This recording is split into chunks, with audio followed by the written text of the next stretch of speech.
భారత చలనచిత్ర చరిత్రలో చెరగని సంతకం దాసరి నారాయణరావు. నాటకాలతో కెరీర్ ని ప్రారంభించి ఇండియన్ ఫిల్మ్ ఇండస్ట్రీలోనే కాదు, వరల్డ్ ఫిల్మ్ ఇండస్ట్రీలో గ్రేట్ డైరెక్టర్ గా చరిత్రకెక్కాడు. అత్యధిక సినిమాలను తెరకెక్కించిన దర్శకునిగా Guinness book of world records లో నమోదైన ఆయన రికార్డు ఇప్పటికీ చెక్కు చెదరలేదు. సినీ పరిశ్రమ సమస్యలని పరిష్కరిస్తూ పెద్ద దిక్కుగా పేరు పొందారు. అసిస్టెంట్ డైరెక్టర్ గా, రైటర్ గా తొలుత సినీ కెరీర్ ని 1969లో ప్రారంభించారు దాసరి.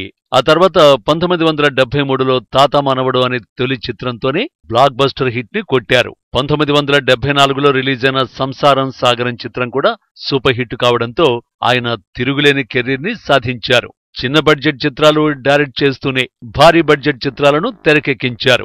ఎన్టీఆర్ తో మనుషులంతా ఒక్కటే, సర్దార్ పాపారాయుడు, బొబ్బిలి పులి లాంటి ఇండస్ట్రీ హిట్స్ ఇచ్చారు.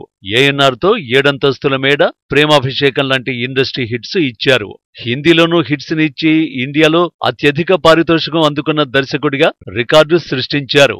లో బడ్జెట్ లో ఒరే రిక్షా రూపొందించి బ్లాక్ బస్టర్ ఇచ్చారు. ఒసే రాములమ్మ చిత్రంతో మరో ఇండస్ట్రీ హిట్ ని ఇచ్చారు. ఆయన దగ్గర దర్శకత్వ కళలో ఓనమాలు దిద్దిన ఎందరో గొప్ప దర్శకులయ్యారు. కేంద్ర మంత్రిగాను సేవలందించారు దాసరి. చిరంజీవితో లంకేశ్వరుడు, బాలకృష్ణతో పరమవీర చక్ర చిత్రాలు రూపొందించారు. దాసరి బయోపిక్ నిర్మిస్తున్న విషయాన్ని నిర్మాత నట్టికుమార్ ప్రకటించారు.